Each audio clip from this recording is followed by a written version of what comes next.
Today we're looking at the latest trade talk about the New York Islanders. Could they possibly re-engage talks about Patrik Laine? And even though Jacob Chychrun is available in Arizona, would he be the top player that most teams would be willing to trade for? There's actually another asset that might be very intriguing as well. Plus, we have the latest on the COVID situation in the NHL. Several more players enter protocol, and now attendance is being impacted as well, including a game tonight with no fans. We'll discuss all the latest coming up next.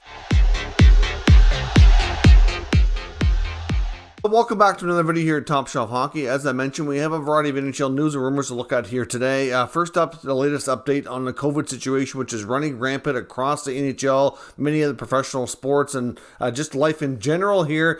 We have word tonight that the Montreal Canadiens and the Philadelphia Flyers are actually playing with no fans. Quebec Public Health has put this rule in place. It looks like it's only for tonight. They are being reassured that when they return for home games in early January, that they'll be able to have some fans in attendance, but it won't be full attendance, that's for sure. I don't know the exact numbers as of yet. That's going to be communicated later once Public Health in Quebec makes their recommendations, but it's only going to be partial capacity. We know when fans started returning to the buildings in Canada, that Quebec was probably the strictest and had the lowest numbers, slowly building it up for some time. So it's certainly going to be interesting to see how that goes, but we're, again, no fans in the buildings. Of course, we already know in Ontario that the Senators and the Maple Leafs are down to 50% capacity starting this weekend for their home games here as well.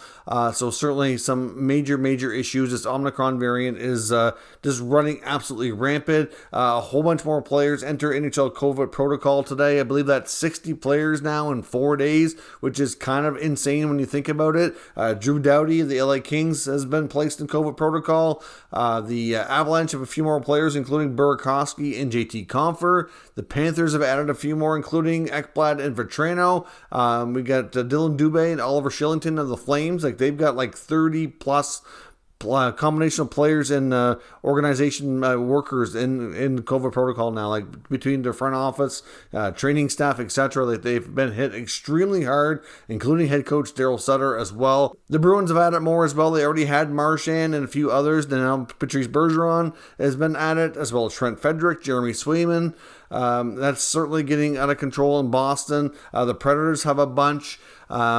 It's just overall a really bad situation. The Canes, as we know, have been hit hard as well. They have been able to make arrangements to get Sebastian Aho and Seth Jarvis home, who were quarantining in Vancouver. So they were able to make arrangements for them to be able to leave Canada to get back to the States through medical evacuation, essentially. From my understanding, it sounds like they get them to Minnesota because they had other players quarantining there before they had, because of the road trip and how they had traveled. And then they're trying to get them all back to Raleigh so they can at least be home while they complete this. From what we've understood, majority, I think it's at least fair to say, I've had all these cases have been either asymptomatic or very mild. I haven't heard of much in the way of severe illness, so let's hope it stays that way. And certainly we wish everybody the best, and hopefully they can get through this without encountering any severe symptoms or, being out of their, being able to play hockey for an extended period of time. Now, we also seen a lot of talk on the NHL today about will there be a pause? Like, there's a lot more conversations about the Olympics and all that kind of stuff. NHL player, the Predators, Nick Cousins,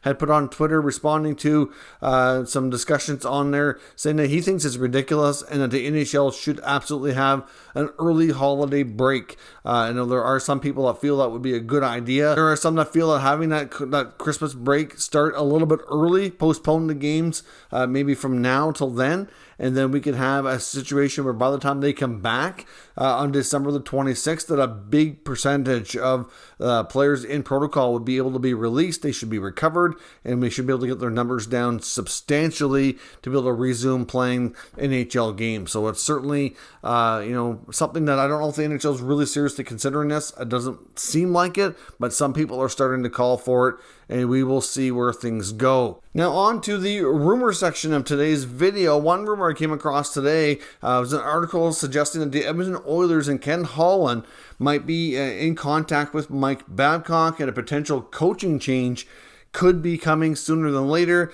I can't really find any other information to suggest that there is more to this. The account that's been sharing this is, I guess they claim to have inside information on the Oilers. The Twitter account's called New World Oilers. I'll show you a picture here on the screen of this tweet that seems to be drawing enough attention that I've seen some articles written over it. They're a smaller Twitter account, only around 500 or so followers. I can't say that they are, totally bogus or anything of that nature. Maybe they do have a little bit of information, but I can't say with any kind of certainty as well that they really do have anything. And based on their other tweets and other information that they're sharing, it doesn't really seem like something that would be overly realistic. We know that Mike Babcock's working in university hockey right now in Saskatchewan. I mean, obviously he has a long-time relationship with Ken Holland.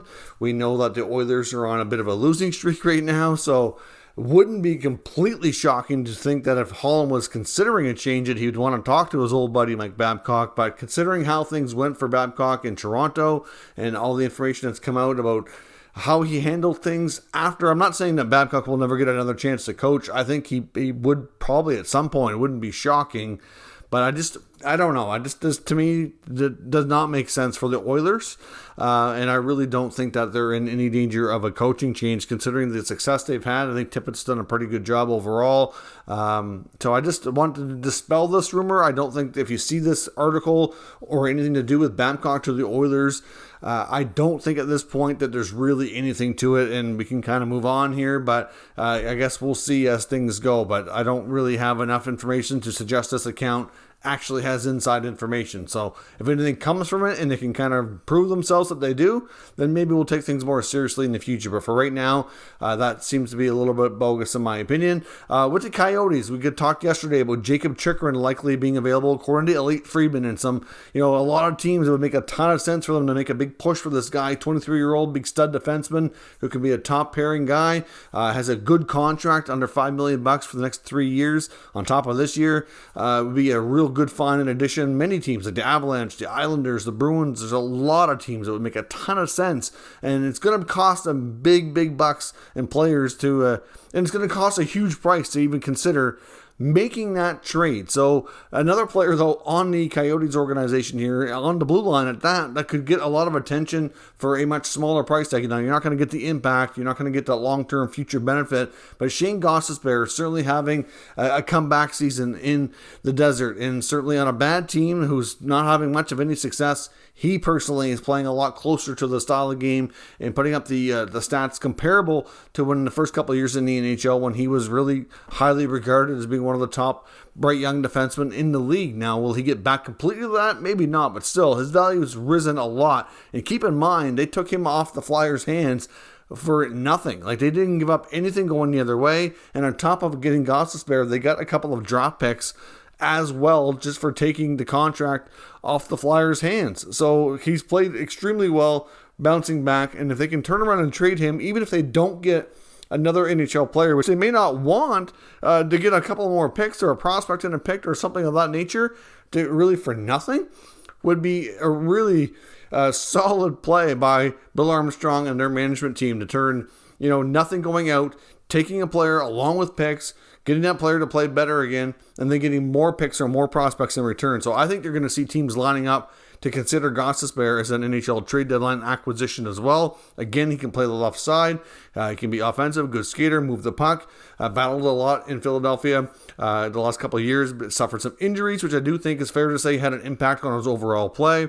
Certainly, like I said, found some new life in Arizona and is going to be getting a lot of attention, along with a guy like Phil Kessel, who is obviously showing he can still play as well. Obviously, his cap hit, though, is a bigger issue, so hard to say exactly where things go in Arizona, but not just Chychrun that's going to be getting a lot of attention. These guys are going to be going for a much smaller trade price and are going to be getting a lot of attention from a lot of the same teams I think we talked about with Chychrun. Now, another rumor I wanted to take a look at was the New York Islanders making a big splash. We know Lou Lamoriello and Barry Trotz are not seeing a ton of success with the Islanders this season, and many feel it's a matter of time before something has to give and something drastic happens there. After back-to-back solid years and solid playoff runs, they're down at the basement of the Metropolitan Division, not having a ton of success at all. Now, we talked a lot in the offseason how they were rumored to be trying to add another top six scoring winger, as well as a left shot defenseman to replace Nick Leddy, ideally somebody younger, preferably somebody a little bit less expensive that can do a similar type of job. Unfortunately, Lou Lamoriello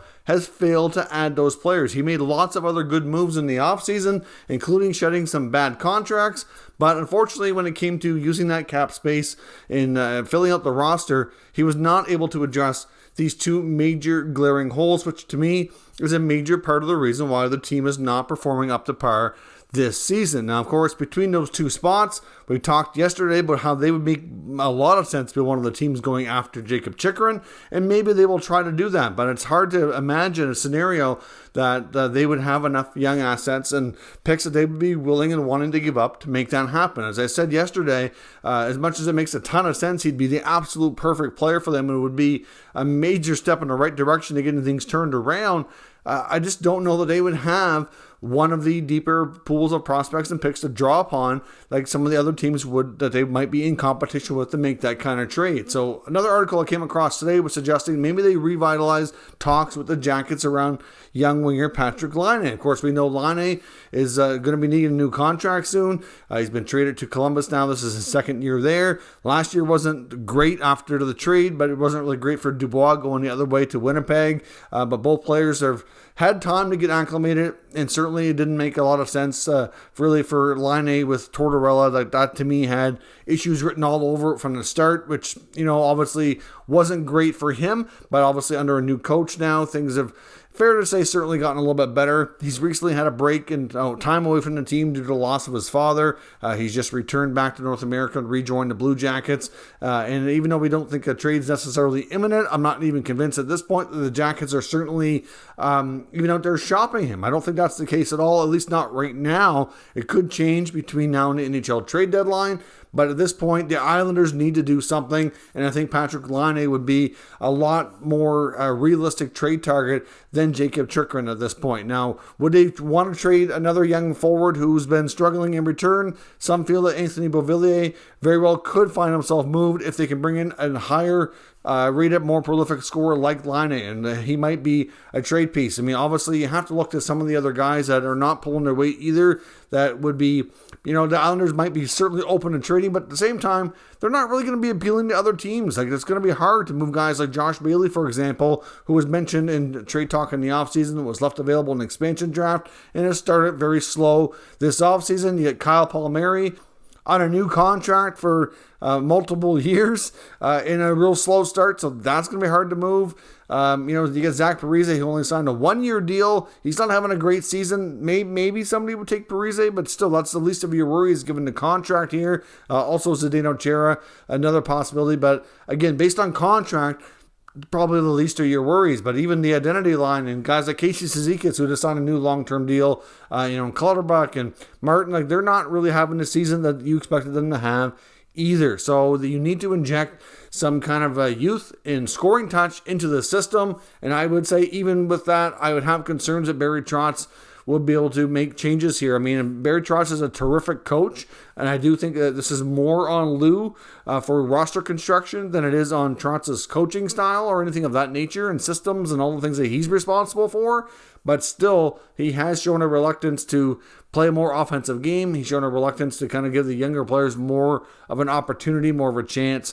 Of course, now they got Matthew Barzal in a COVID protocol. That's not going to help matters either. Again, another guy who's started a little slower than many would have liked to have seen. You have some players like Oliver Wahlstrom and Kiefer Bellows who are still not getting regular opportunities. Wahlstrom's certainly playing more than Bellows, but still, another case of younger players having a real hard time to crack this lineup and seem to be punished a lot faster in limited opportunity than some of the older players when they seem to struggle. This seems to be a different approach that I think that they need to change. They need to give these guys more chance on the young side of things to play through their struggles and really gain that experience. And it's really hard to say what the right thing is here, but a Laine trade to the Islanders to me does make some sense. I think the trade price would be a lot more reasonable, and really, if he can regain that 40-goal scoring touch that he had as a Winnipeg Jet, that's something the Islanders have not had in a really long time. It would make an absolute, a lot of sense. I put him on a line with Matthew Barzal. If Barzal can be the setup guy to make Laine that 40-goal scorer again, that would be a 1-2 combo that I'm sure Islander fans would love for years to come. I mean, you might be willing to trade some of those young assets. So you might want to include Kiefer Bellows to give him a chance in Columbus, as well as some like Beauvillier, for example, maybe a pick in there. I think that would be more reasonable, as much as Chychrun would be a huge help. And I'm not really sure if the Islanders can really get back to playoff contention, but just a guy like Laine or Tarasenko or these other guys that they've been connected to. But they need multiple deals. But to me, it's going to be one or the other. I don't think they have enough assets to realistically pull off two major blockbuster trades. And I think the forward options that they have access to are way more affordable. So we'll see where this goes. Lou has to do something soon, or this season, even though it's probably already gone, is this going to end up that much worse? And it's just hard to say. You could have a team from going back-to-back deep playoff runs to seeing them clean house. They're not going to want a brand new arena with empty seats because the team is that bad all of a sudden that fans are going to want to stop going to games and supporting this team. I know they have a great fan base, so I have no doubt that it would take more than a lot of teams to see that support really drop. But still, ownership's going to be watching and saying, we got a brand new arena here. That's something that this team has needed for decades and eons. We finally get it, and now we're here. That has to change, and it has to change in a hurry. So we'll see what direction they take, and Laine might be that piece to help them take their swing back in the right direction. So let me know your thoughts down below in the comments. We'll discuss further. If you're new to this channel, make sure you subscribe and stick around. We'll keep you up to date with all the latest news, rumors, and analysis on all 32 NHL teams. Thank you for watching, and I'll catch you next time.